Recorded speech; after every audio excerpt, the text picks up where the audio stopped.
Disclosure statement. This story is a work of fiction, created solely for entertainment and artistic expression. While it may draw inspiration from past and current events, it is not intended to reflect reality or make political or religious statements. Any similarities to actual people, organizations, or events are purely coincidental. The narrative is a creative exploration of themes and ideas and should be enjoyed as a piece of fiction. We encourage listeners to interpret it as such. In the infinite void, where there was nothing, an explosion of light and warmth ignited, a force unbound, infinite, and eternal. It was love, pure and untainted, seeking to expand and share itself. Love, by its very nature, could not exist in solitude. It needed to create, to nurture, to be. From this boundless energy came a being, a radiant entity, the embodiment of love itself. But where love exploded into existence, the empty void left behind birthed its opposite.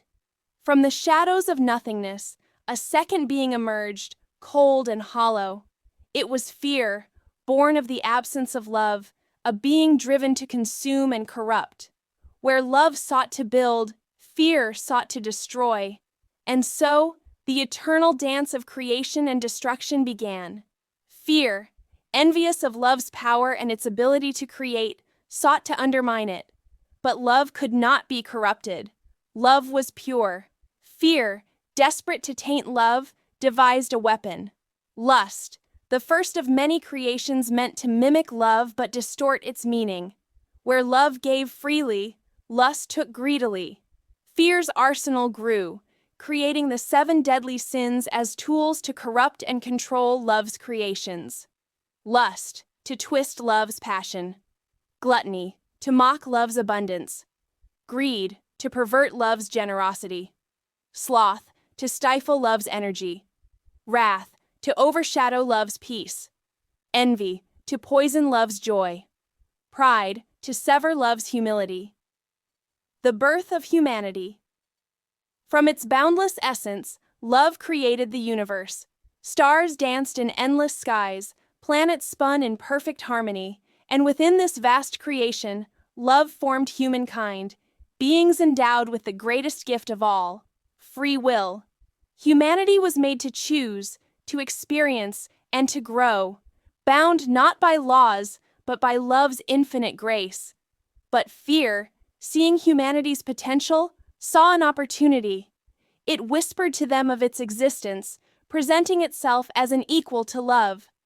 Fear offered knowledge, power, and the promise of control. Fear was cunning, for it knew that love's gift of free will meant humanity could not be forced to choose one path. And so, the seeds of corruption were sown.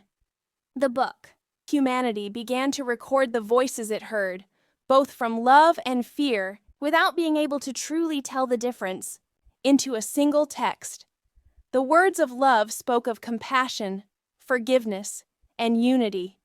But the words of fear were cunning, offering rules disguised as security, punishment masked as justice, and power cloaked as righteousness.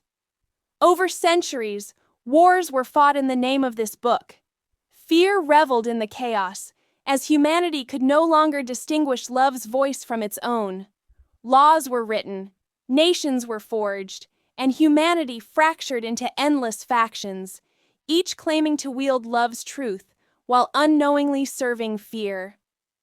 Love's messenger.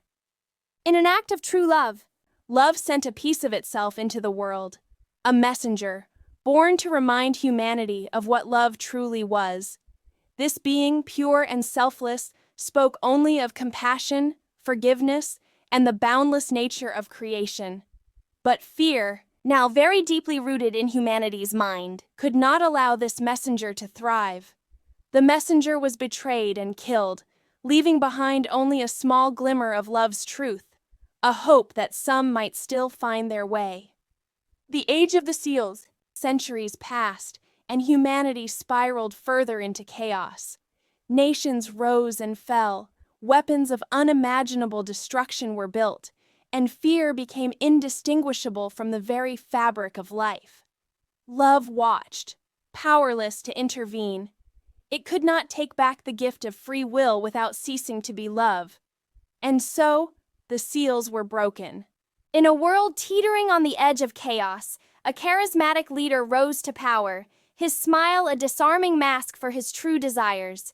He claimed to be a man of peace, a servant of the divine, a protector of the book that millions believed in. To his followers, he was the hand of God, a chosen one to restore order and prosperity. But behind the speeches, the promises, and the scripture-laden rhetoric was a man consumed by greed. His ambition was boundless. His eyes turned toward lands he did not own and waters that did not flow within his borders.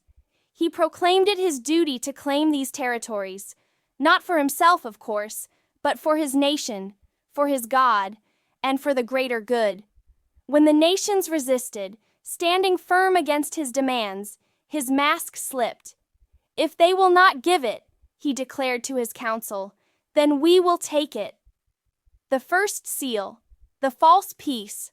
Riding on the wave of faith and nationalism, the leader unleashed his armies.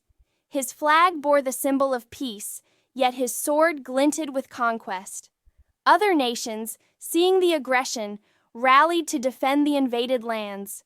What began as a conflict between neighbors ignited a global firestorm. The second seal, the red horse of war. War engulfed the earth. Soldiers clashed across fields, cities crumbled under missiles, and innocent lives were swallowed by the flames of battle. Countries that had once known peace were dragged into the inferno, their leaders forced to choose sides. Fear became currency, traded more than gold or oil. The third seal, famine with war came destruction. Fields were trampled, factories shut down, and trade routes were severed. Crops failed under poisoned skies. In markets once bustling with life, people fought over scraps. Food prices soared beyond the reach of the common man. Starvation spread like a shadow, sparking riots that consumed what little was left. The fourth seal, death. The devastation multiplied. Disease followed famine, and the earth itself seemed to shudder under the weight of its suffering. Rivers ran red, the air thickened with ash, and cities became ghost towns. The toll of war and starvation became uncountable. The fifth seal, the cry of the martyrs. The leader tightened his grip. He declared a new world order, binding it to the divine teachings of the book. But his interpretation twisted the original meaning, turning love into hatred and compassion into tyranny. Those who refused to swear loyalty to his God were branded as heretics, children of the devil. They were hunted, imprisoned, and executed. Yet even in the shadows of despair, voices rose in defiance. These martyrs, clinging to the true God of love, cried out for justice. Their blood soaked the earth, a silent testimony to their faith. The sixth seal, the wrath of God.